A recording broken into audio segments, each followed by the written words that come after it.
Hola, bienvenidos a una plática más de este proyecto de salud integral para la comunidad SIU. En esta ocasión tenemos el agrado de presentar al doctor Alejandro Luque Hernández, quien nos dará la plática Pandemia, Estrés y Enfermedad. El doctor Alejandro es originario y residente de la Ciudad de México. Desde niño, empeñado en encontrar explicaciones sobre el cuerpo y el proceso de salud-enfermedad. Estudió Medicina General en la Facultad de Medicina de la UNAM en el periodo comprendido de 1998 a 2004.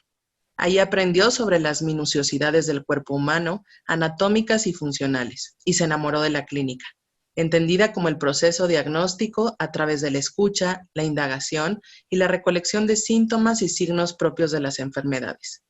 Inició sus estudios de especialidad en medicina interna en el periodo comprendido de 2004 a 2008 en el Hospital General de México. Fueron años de mucha práctica clínica. Estudió desde la perspectiva del especialista, médico y cansancio. Se formó como endocrinólogo en el Hospital 20 de Noviembre del ISSSTE durante un año en el periodo comprendido entre 2008 y 2009. Durante este año se dio cuenta a través del análisis y reflexión que a pesar de conocer el cuerpo humano, realmente desconocía el ser humano y la psique, y por tanto, solo eran espejismos sus conocimientos del problema salud-enfermedad. Durante este tiempo inició el proceso psicoanalítico personal. Interesado en borrar la disociación mente-cuerpo, hizo sus estudios de maestría en psicoterapia, con orientación psicoanalítica en la Universidad Intercontinental, y al terminarla, realizó un curso de experto en medicina psicosomática y psicología de la salud en Universidad San Jorge de Zaragoza, España, y un diplomado en psicoanálisis relacional. Actualmente estudia filosofía y epistemología del psicoanálisis, así como metapsicología freudiana. Se dedica a la práctica clínica diario, tanto médica como psicoanalítica. Bienvenido, doctor. Muchísimas gracias, gracias a todos y a todas por la invitación, un placer estar con ustedes y pues bueno, compartirles un enfoque sobre la pandemia y cómo está generando esta pandemia a través del estrés-enfermedad. Y me refiero a enfermedad física y enfermedad mental. Entonces, pues bueno, un gusto, saludos a todas y a todos y espero que sea muy productiva esta charla. Quisiera empezar por definir el estrés. El estrés es un hecho cotidiano, a pesar de que estamos todos acostumbrados a hablar del estrés como si fuera cualquier cosa o como si fuera ya en sí un síntoma. Yo quisiera primero comentar que el estrés es un hecho cotidiano, que todos vamos a estar padeciendo momento con momento, incluso en el más mínimo de los cambios que podamos tener durante el día. Por ejemplo, un evento estresante puede ser levantarnos, un evento estresante puede ser salir de casa, un evento estresante podría ser mantener un ayuno prolongado o bien llegar al trabajo y tener un problema. Entonces, cualquier problema, cualquier hecho cotidiano, tanto externo como interno, nos va a generar estrés. Cuando digo interno, me refiero a situaciones emocionales. Entonces, si de pronto estoy yo mucho tiempo en ayuno y empiezo a tener angustia, esto al mismo tiempo va a ser un fenómeno que genere estrés. Entonces, el estrés es lo de todos los días.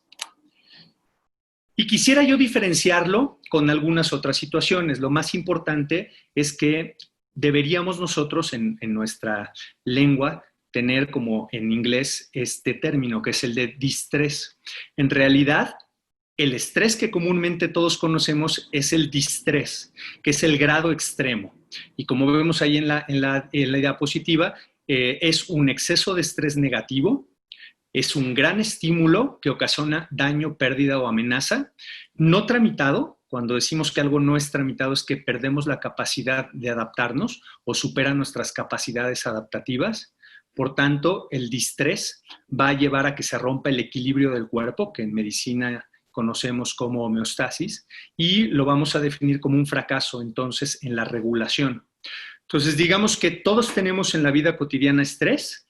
Cuando este estrés llega a un momento de daño, pérdida o amenaza y es extremadamente intenso, se va a convertir en estrés negativo o distrés. Esta es la primera que quería comentarles. Lo siguiente es diferenciar el estrés de angustia o ansiedad.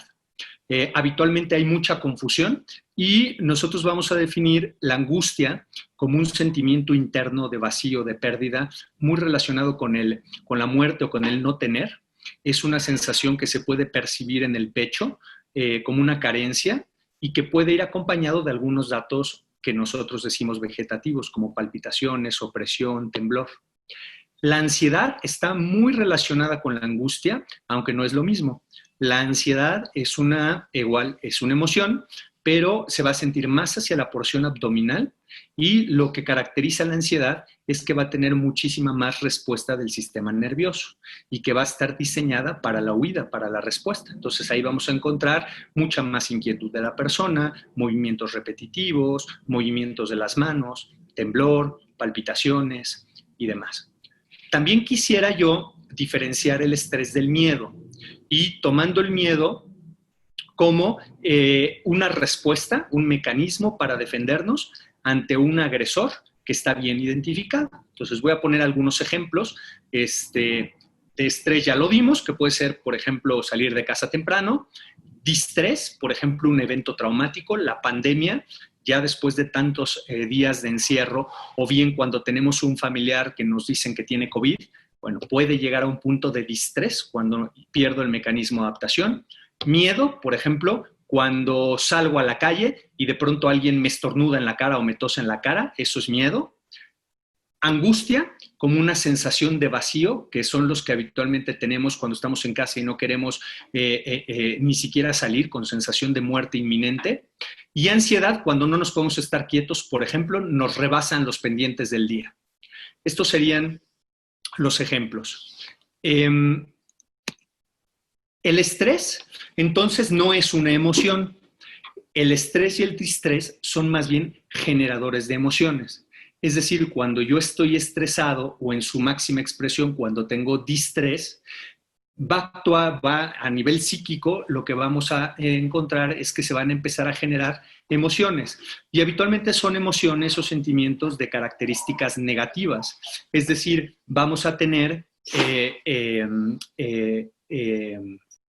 miedo, vamos a tener tristeza, vamos a tener angustia, vamos a tener ansiedad y listo. Entonces, aquí les puse una tablita que me gusta mucho porque resume de forma muy sencillita qué sucede cuando nuestro cuerpo está estresado. Entonces, cuando tenemos un evento estresante, que lo vamos a poder nos vamos a ir hacia arriba del lado derecho, vamos a tener agentes mayores o agentes menores. Estos son los agentes estresantes. Los agentes mayores estresantes, por ejemplo, podrían ser un accidente automovilístico. Un agente mayor estresante podría ser un diagnóstico de una enfermedad. Un agente mayor estresante podría ser, por ejemplo, una fractura o un accidente en mi cuerpo. Los agentes menores son los cotidianos que comentaba. Llegar tarde al trabajo, levantarnos muy temprano, no desayunar, esos son agentes menores. Estos los vamos a considerar como una demanda del medio ambiente. Es decir, el medio ambiente me está demandando a mi aparato psíquico algo, una respuesta. Una vez que yo tengo esa percepción, lo que va a suceder es que va a haber una evaluación. Es decir, yo en mi mente voy a hacer una evaluación de lo que está sucediendo y voy a preparar una respuesta. Por supuesto, esto va a estar influenciado por algunas variables, es decir, el entorno en el que vivo, el estado de salud que tengo, mi carga genética y demás. Una vez que yo estoy expuesto al estrés, hago la evaluación cognitiva, tengo la respuesta y esta respuesta se va a dividir en dos tipos. Entonces, una respuesta del cuerpo a través de la activación de nuestro sistema nervioso simpático, que es el de respuesta rápida, el de defensa. Entonces voy a tener taquicardia, palpitaciones, sudoración, voy a tener sensación de opresión en el pecho, se me van a dilatar las pupilas, y aparte va a haber una respuesta psicológica, que son los sentimientos o las emociones negativas que comentaba. Una vez que esto se integra, va a venir el afrontamiento. El afrontamiento es la capacidad que yo tengo como persona de responder a este agente estresante una vez que ya tuve la respuesta y una vez que ya tuve una evaluación de la situación. Entonces voy a poner un ejemplo. muy relacionado con COVID para empezarnos a meter en la pandemia de COVID. El COVID, a pesar de que pareciera ser un agente menor, porque finalmente es una infección viral que se autolimita en el 80% de las personas, se ha convertido en un agente estresor mayor, porque ha tenido implicaciones tanto de amenaza de muerte, de amenaza de pérdida de la salud, de aislamiento y de alteraciones económicas, ¿no? De restricciones económicas. Entonces se ha convertido en un agente mayor que lo deberíamos de equiparar a un accidente. Entonces este agente, que es el COVID, y todo lo que le rodea, una demanda de mi sistema nervioso, de mi aparato psíquico. Yo estoy haciendo continuamente una evaluación de la situación. Mi familia, si está protegida, si yo estoy protegido, si estoy en casa, si estoy tomando medidas de cuidado, cuál es mi situación de salud, si tengo alguna enfermedad crónica, algún factor de riesgo, etcétera. Y esto desencadena en mí una respuesta a ese estrés. Y esta respuesta va a ser, por un lado, la parte física. Entonces, todo el tiempo en esta pandemia hemos estado con un aumento del tono simpático, decimos los médicos, es decir, un aumento en nuestra capacidad de respuesta, un aumento en el sistema nervioso. Entonces es muy normal que estemos sintiendo continuamente palpitaciones o presión en el pecho, que estemos irritables, que nos estemos queriendo mover todo el tiempo. Y aparte de las psicológicas, por ejemplo, voy a empezar con miedo. Con estos recursos voy a llevar al afrontamiento, es decir, mi capacidad de responder. Entonces, por ejemplo, una capacidad de responder adecuada en el momento de la pandemia sería, por ejemplo, permanecer en casa. Otra capacidad de afrontamiento sería, por ejemplo, si empiezo con síntomas, acudir al médico. Entonces, espero que haya quedado hasta ahorita claro. ¿Y qué hay entonces del estrés, la angustia, la ansiedad y el miedo con la pandemia? Como comentaba yo, la pandemia podríamos considerarla como agente estresor por dos situaciones importantes. Primero, se ha considerado que es un evento intenso traumático equivalente a, por ejemplo, un accidente de avión o, por ejemplo, una gran crisis económica como la del 29. Es un evento transitorio, es decir, sabemos que va a acabar, pero no sabemos cuándo. Y en ese no sabemos cuándo, llevamos ya 6 meses, prácticamente vamos hacia los 7 meses, encerrados en casa.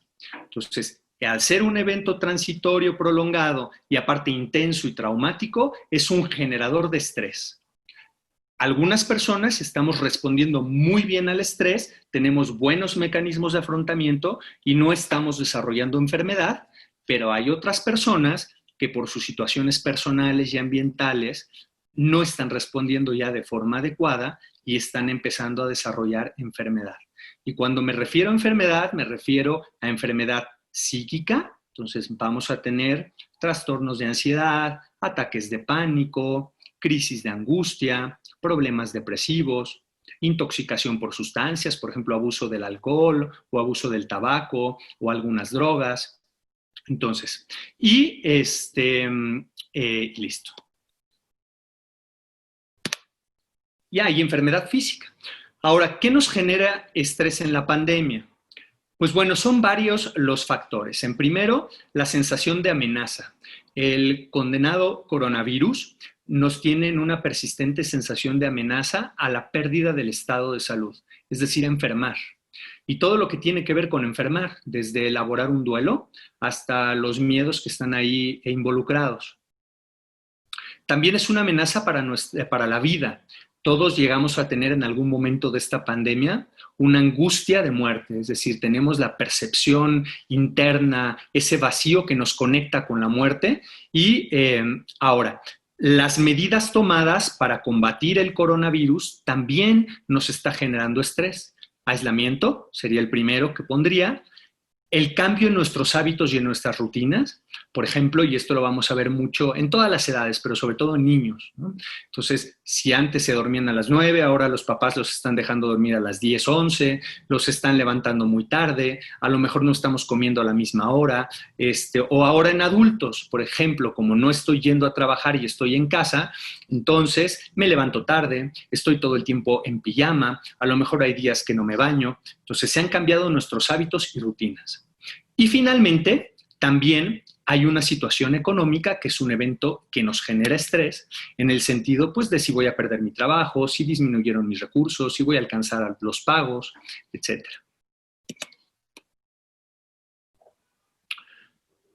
¿Cuáles son los factores que van a llevar al exceso de estrés, es decir, al estrés negativo o al distrés, que ya dijimos que debería ser la palabra adecuada, durante la pandemia? Bueno, primero, empezaré de abajo hacia arriba. La incertidumbre. La incertidumbre nos puede llegar a enloquecer, digamos, si queremos ponernos muy filosóficos. Alguien que no sabe qué le va a suceder ni a él ni a los suyos, que no sabe hacia dónde va, cuándo va a terminar, es una fuente de incertidumbre muy importante.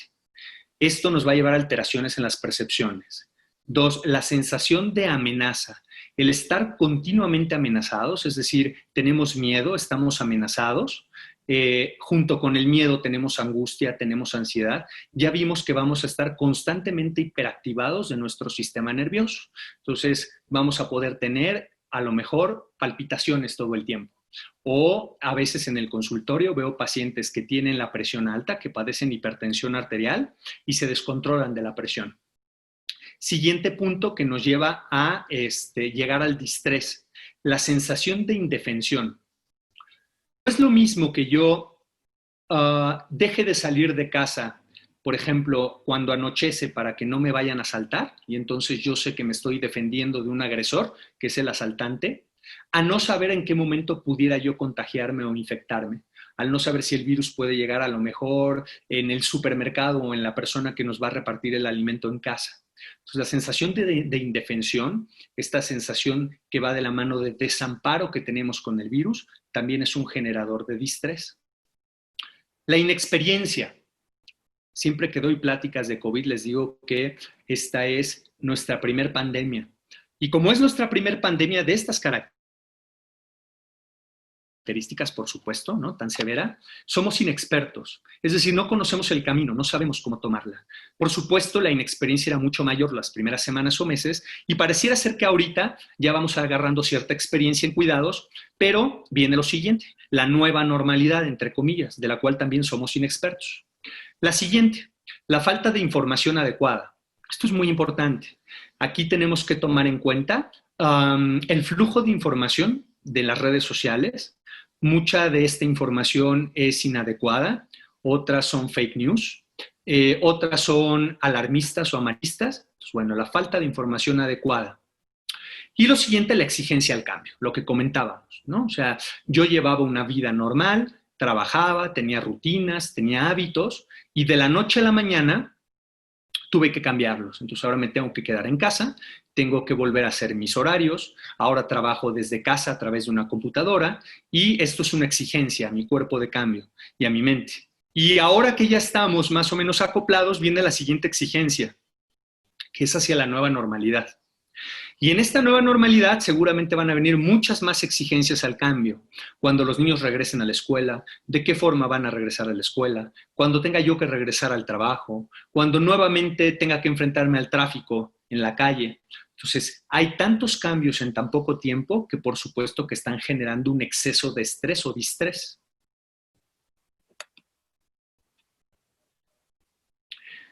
¿Qué hay entonces de la enfermedad por COVID? Ya que conocemos las bases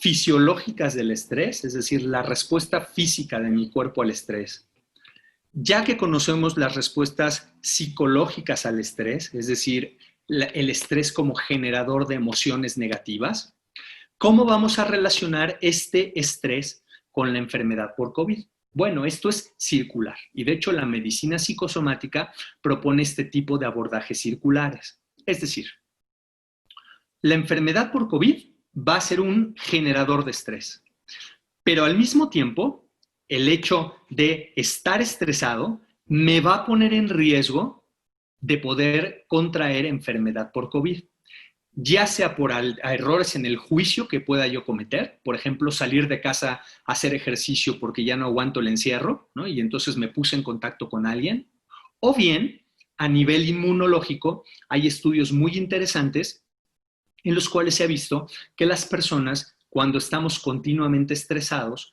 vamos a tener cambios a nivel hormonal primero, vamos a secretar en mayor cantidad una hormona que se llama cortisol, que se produce en las glándulas suprarrenales, que son dos glándulas que están arriba de los riñones.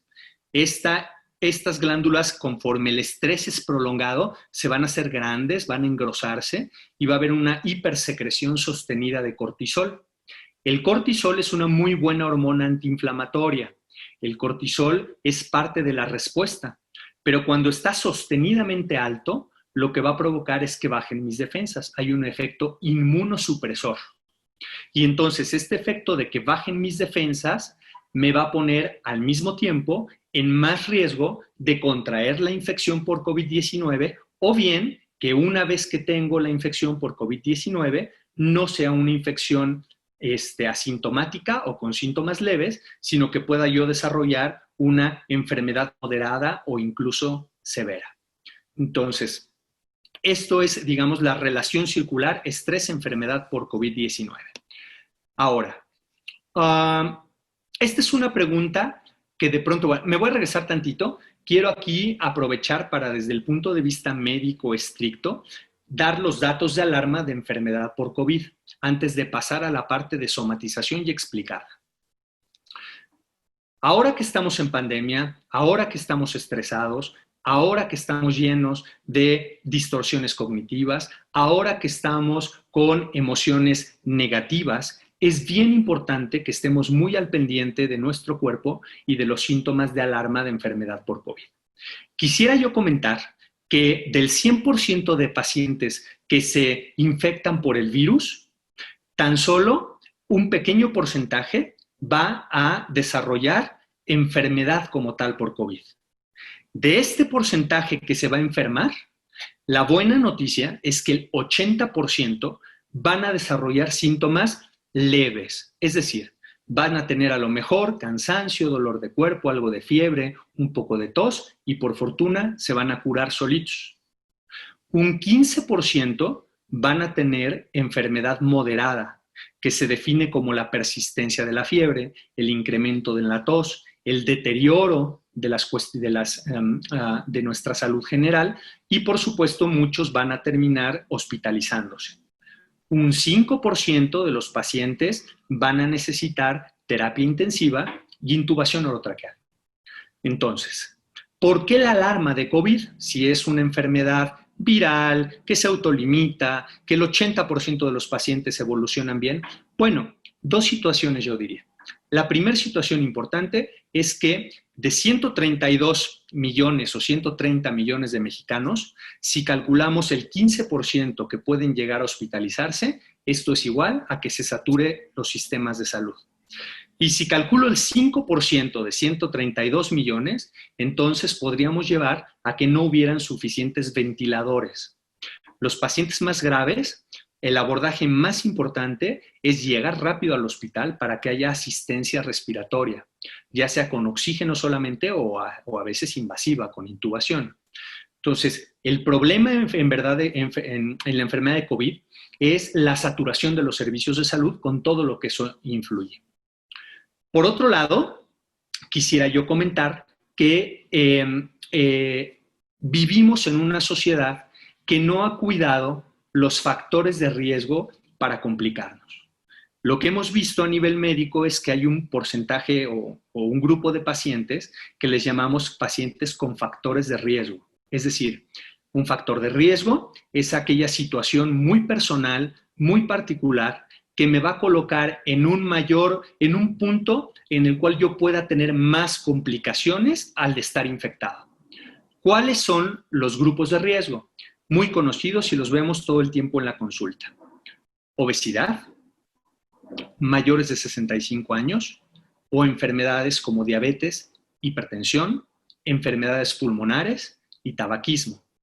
Si se fijan todos ustedes, en nuestra sociedad, en esta sociedad actual de problemas metabólicos, estas son las principales causas de enfermedad y de muerte, no solamente en los mexicanos, sino a nivel mundial.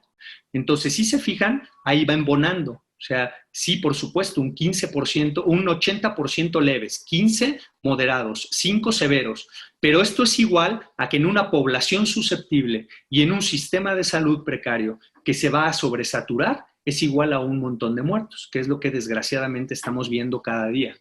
Por tanto, una parte del mensaje de esta plática también es que si algo nos va a dejar la enfermedad por COVID o COVID-19, es que vamos a tener que hacernos cargo de nuestra salud física, es decir, hacer ejercicio, hacer dieta, estar en nuestro peso, controlar nuestras enfermedades crónicas, cuidar a nuestros adultos mayores y también estar al pendiente de nuestra salud emocional. En cuestiones de salud emocional, la enfermedad por COVID-19, como comentaba yo hace rato, nos va a llevar a una segunda pandemia. Primero, las personas que ya padecían algún problema, alguna enfermedad diagnosticada psicológica, por ejemplo, alguien con depresión o alguien con un trastorno de ansiedad, que ya incluso podía estar medicada o en terapia, al llegar este evento estresante, lo que vamos a esperar es que se descompense de su enfermedad. Entonces, si alguien padecía ansiedad y estaba muy bien controlado con sus medicamentos, estaba yendo a terapia, es normal que ahorita pueda estar entrando en crisis de ansiedad. O a lo mejor empiece a desarrollar nuevamente insomnio. Entonces, eso por un lado. Es decir, enfermos que se agudizan. Segunda situación, al estar con estrés sostenido y con emociones negativas y alteraciones cognitivas, es decir, de nuestro pensamiento que va a tender a ser negativo, va a dar lugar a que podamos cursar dentro de la pandemia con trastornos de ansiedad, con ataques de pánico, vamos a abusar, ¿no? Podemos tener tendencia a abusar del alcohol, de las drogas y demás. La siguiente situación, la violencia intrafamiliar, con todo lo que tiene que ver el aumento de la violencia intrafamiliar como un agresor psíquico que deja marcadas a las personas. Entonces, si se fijan, cada vez se va complicando más. Entonces, no es nada más el virus, es el virus en la sociedad, en nuestro sistema de salud, con nuestros factores de riesgo, en personas con estrés crónico, que están inmunosuprimidos, que aparte tenemos una mente, y esta mente se está comportando también como con tendencia a la ansiedad o con tendencia a la depresión y demás. Ahora, voy a dar un giro.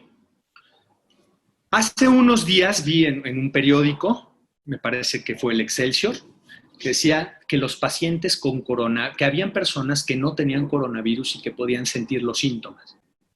Y yo quisiera decir que sí, lo vemos frecuentemente, lo veo muy frecuentemente en la consulta y seguramente todos los que de alguna forma hemos estado en contacto con personas que han estado en riesgo o a lo mejor personas muy ansiosas, podemos saber que sí, que hay personas que han desarrollado síntomas parecidos a la enfermedad por COVID y que les colocan un alto grado de angustia. Entonces, sí es posible. Hay personas que están teniendo, por ejemplo, opresiones en el pecho. Hay personas que empiezan con tos, un tipo de tos que le llamamos tos psicógena, es decir, no hay una enfermedad orgánica, pero el paciente tose o se presenta en el consultorio con tos. Incluso puede haber sensación de molestia en la garganta. Hay personas que pueden desarrollar sensación subjetiva de asfixia o de falta de aire. Hay personas que no saben leer muy bien su cuerpo, entonces al tener el temblor y las palpitaciones propias de la ansiedad, de la respuesta a la ansiedad o de los síntomas de la ansiedad, pueden llegar pensando que tienen enfermedad por COVID-19 y finalmente ya cuando empezamos a hacer las pruebas darnos cuenta que están somatizando. Somatizar entonces significa que voy a expresar en mi cuerpo síntomas que son aislados y que no tienen correlación con una enfermedad orgánica demostrable. Es decir, el cuerpo está sano, pero está experimentando síntomas. Pero yo quisiera aquí comentar algo muy importante, y es que estando en este contexto de pandemia, y a pesar de que se puede somatizar, y que quizá yo ahí sería el punto que estaría en contra del artículo que vi en Facebook que se publicó, es que en evento de pandemia, cualquier persona que tenga síntomas de cualquier tipo que nos hagan sospechar de enfermedad o de infección y de enfermedad por COVID, deben de recibir atención médica. Y debe ser una atención médica, digamos, al momento. Todos los pacientes, aunque pensemos que están somatizando, debe de ofrecérselas una prueba de PCR, es decir, de detección de los ácidos nucleicos del virus. Todos deben tener una correcta valoración médica y proponer, en el caso necesario, hospitalización o tratamiento. Quisiera yo comentar entonces cuáles son los síntomas que tenemos que estar al pendiente y que son síntomas de la enfermedad. El primer síntoma, y que más frecuentemente he visto en la consulta, es el cansancio. Junto con el cansancio van a haber síntomas respiratorios que pueden ser leves, quizá congestión nasal, a lo mejor algo de dolor de garganta. Junto con esto va a haber fiebre. Habitualmente COVID no da fiebre muy elevada, son alteraciones de 38,5, 39 grados en diferentes momentos del día. Sobre todo va a haber un dolor de cuerpo y articulaciones, malestar general muy importante. Va a haber dolor de cabeza, sobre todo en personas jóvenes. Algunas personas podrán perder el gusto y el olfato. Otras personas podrán tener síntomas gastrointestinales, por ejemplo, dolor o diarrea. Y algunas personas manifestarán la típica tos de la enfermedad por COVID, que es una tos seca. No esperemos grandes ataques de tos, es una tos seca, continua, en pequeñas tosiduras. Entonces, ante cualquier síntoma, antes de pensar que estamos somatizando, debemos de ser revisados de forma minuciosa y hacérsenos una prueba. Entonces, ya que hablamos de todo esto, me gustaría decir, pues ahora, ¿qué hacemos?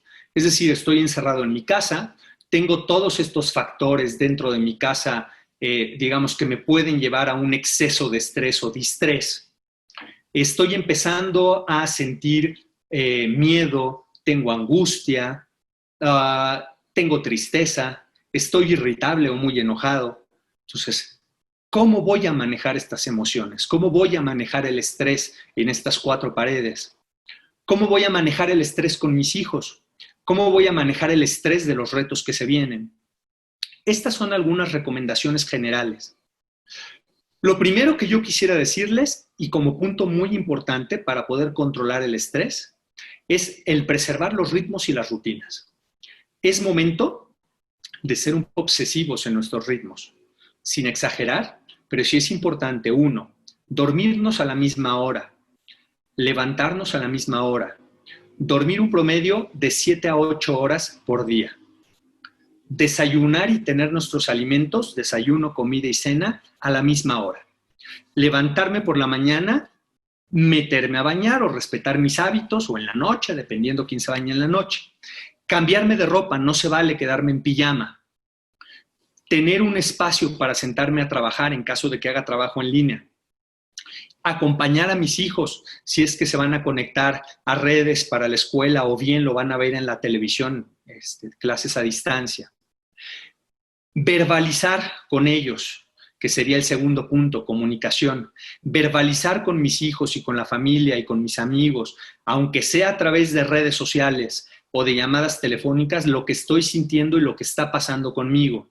Es bien importante que tengamos la capacidad de identificar nuestras emociones y poderlas transmitir. Es decir, estamos en un momento en el cual se vale decir, tengo miedo. Estamos en un momento en el cual se vale decir, estoy triste y quiero llorar. Estamos en un momento en el cual se vale decir, estoy muy enojado, no se me acerquen, denme tiempo. Estoy en un momento en el cual se vale decir, estoy muy ansioso o estoy muy angustiado de que me puedo morir o de que me puedo infectar. Es muy importante comunicarlo. Tan solo con el hecho de identificar la emoción y comunicarlo ya es terapéutico. Socializar. Estamos aprendiendo nuevas formas de socializar. Benditas redes sociales que nos han permitido contactarnos a través, a la distancia, a través de Facebook, de Instagram, a través de Zoom. benditas redes que nos han permitido hacer videollamadas y ver la cara de otra persona a la distancia, pero también condenadas redes sociales que nos están saturando de información amarillista, de fake news que nos alarman. En cuestiones de comunicación, y creo que viene un poquito adelante, sí, lo voy a comentar ahorita. Siguiente punto, ejercicios de relajación. Ahí es muy sencillo. Me gustaría profundizar en dos tipos de ejercicios. Hay unos ejercicios que necesitamos ser capacitados por profesionales de la salud y entonces por psicoterapeutas, que son ejercicios de relajación muscular. Ya hay varios tipos de relajación muscular. Los psicólogos o los psicoterapeutas que son más cognitivo-conductuales seguramente podrán ayudarnos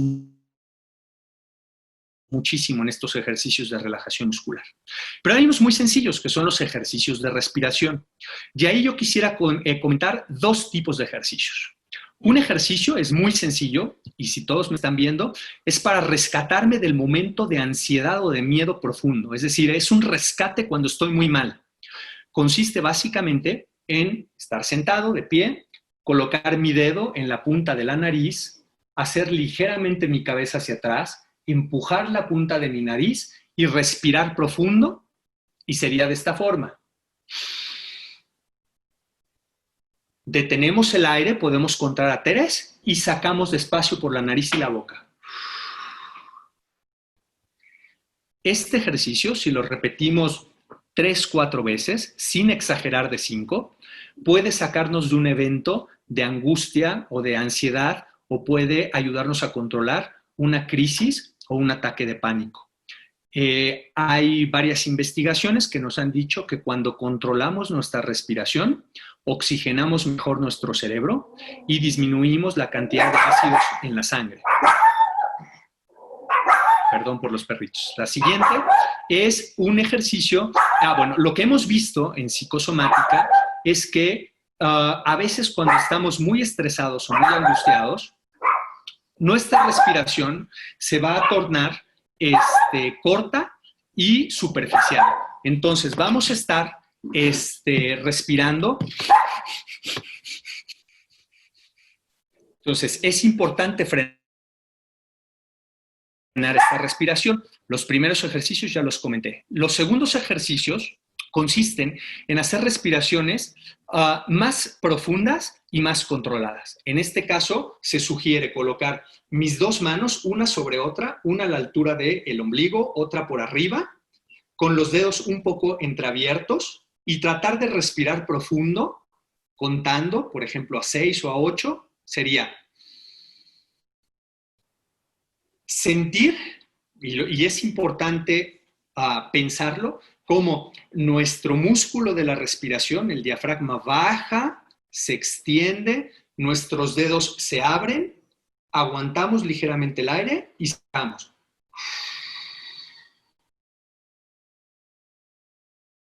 Y nuevamente lo podemos hacer. Metemos, siento cómo se expande mi diafragma y pulmones y saco. Estos ejercicios, que son más lentos, se recomienda que los hagamos todos en casa al menos 2 veces al día, en la mañana y en la noche.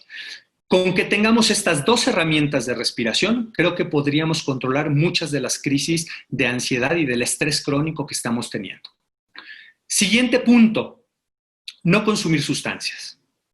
Es importante que, si bien ya estamos llenos de emociones negativas y de pensamientos distorsionados, no los exacerbemos tomando alcohol o fumando o consumiendo drogas en casa, porque si no vamos a tener los efectos de la droga o los efectos de la resaca, más el problema emocional que estamos viviendo. Indiscutiblemente, estos son distractores, nos van a permitir a lo mejor a la segunda copa de vino estar más relajados, pero después de que se pasen los efectos tendremos mayor ansiedad y tendremos mayores emociones negativas, como por ejemplo enojo, tristeza. Entonces se recomienda no consumir sustancias. Confrontar emociones y pensamientos, lo que les comentaba, es importante detectar qué emoción tengo, tristeza, enojo, odio, ansiedad. Una vez que la tengo ya en mente, tratar de identificar cuál es el pensamiento que lleva pegado. Entonces, por ejemplo, híjole, estoy con mucha ansiedad. El pensamiento que tengo inmediatamente pegado a esa emoción es miedo porque me habló un familiar que tiene enfermedad y creo que puede morir. Se detecta y lo que tratamos de hacer es darle realidad, es decir, tratar de dar una explicación y apegarnos lo más posible a los datos objetivos y lo que vamos teniendo. Entonces, controlarnos. Siguiente punto importante, hay que buscar qué nos apasiona y qué nos produce placer en esta pandemia. Es decir, por ejemplo, si a mí me gusta leer, es el momento de leer. Si a mí me gusta hacer cerámica, es el momento de hacer cerámica. Si me gusta pintar, es el momento de pintar. Esto es muy importante y junto con esto yo pondría el hacer ejercicio, que es una situación que nos provoca que liberemos algunas hormonas, como por ejemplo nuestros propios analgésicos que se llaman opioides endógenos, o adrenalina o dopamina, y esto nos va a llevar a sensación de placer y de bienestar, y también va a favorecer o va a fortalecer nuestro sistema inmunológico. Siguiente punto, y aquí los mexicanos somos expertos, nos encanta esta palabra, solidaridad. Es momento de ser solidarios, es momento de darle la mano al vecino, de darle la mano a mamá, a papá, a mis hermanos, o yo como papá darle la mano a mis hijos. Es momento de que los médicos le demos la mano a los pacientes, de que los terapeutas estemos al pendiente de nuestros pacientes, al pendiente de cualquier pedido de auxilio o de ayuda. La siguiente es evitar la sobreinformación. No se vale estar todo el tiempo viendo noticias. Siempre que veamos una noticia hay que verificar si la información es correcta o se trata de una fake news. Es decir, yo sugeriría ponernos 1 o 2 momentos del día, a lo mejor de 10, 15 minutos para actualizarnos en las noticias y no volver a ver noticias durante el resto del día. Creo que con esto, y esta última me regreso, podríamos llegar a algo muy importante, que es encontrar el sentido. Después de un evento de estrés sostenido que se convirtió en distrés, que se han generado emociones negativas, muchas de ellas como la angustia de muerte y de enfermedad. Después de que seguramente a lo mejor he tenido síntomas, ya sea que somaticé o que tuve enfermedad por COVID, si he tenido pérdidas familiares por este virus, si he perdido el trabajo, si mi economía se ha distorsionado, si mis hijos en algún momento no están prestando atención o están lejos, por supuesto, de la escuela y amigos, es importante que tengamos en mente, uno, que esto va a pasar. Y lo segundo es que nuestro aparato psíquico es muy inteligente y siempre nos va a llevar como humanos, aunque estemos en el dolor psíquico y en el sufrimiento más profundo, a encontrar un sentido. Encontrar un sentido significa encontrar algo que me sume, que me dé valor. Es un aprendizaje. Es algo que va a hacer que este sentimiento, que esta sensación profunda de desesperanza se convierta en algo que le sume a mi vida. Es como cuando perdemos un familiar y después de un tiempo de haber estado en el duelo, encontramos un sentido a su pérdida, o a lo mejor encontramos que hay una pequeña parte de esa persona que la sigo teniendo adentro, o que estoy lleno de buenos recuerdos. O por ejemplo en el COVID que tuve que organizar mis finanzas y ahora puedo ahorrar más. O a lo mejor encontré un nuevo trabajo. O a lo mejor me di tiempo para organizar mejor mi día y ahora solo trabajo mediodía. O a lo mejor he tenido más tiempo de convivir con mis hijos o de estar en casa. O a lo mejor he tenido más tiempo de descansar. O a lo mejor ha sido el momento oportuno para iniciar psicoterapia o para ir a una revisión médica. Es decir, los humanos debemos estar en constante búsqueda de sentido de vivir. Y con esto yo iría cerrando la plática. Me gustaría ver si tuviéramos alguna duda o algún comentario. Y para ir cerrando, pues aquí están con mucho gusto los números de contacto. Habitualmente yo doy ahí en el consultorio tanto la consulta médica de mis especialidades como la consulta de psicoterapia y psicosomática con orientación psicoanalítica. Ahí están mis datos y también los invito a que nos den like o nos agreguen en Facebook en la página de Medicina Psicosomática y Psicoterapia México o que se metan a nuestra página de internet psicosomaticamexico.com. Con esto yo terminaría la presentación y no sé si existiera alguna duda o algún comentario.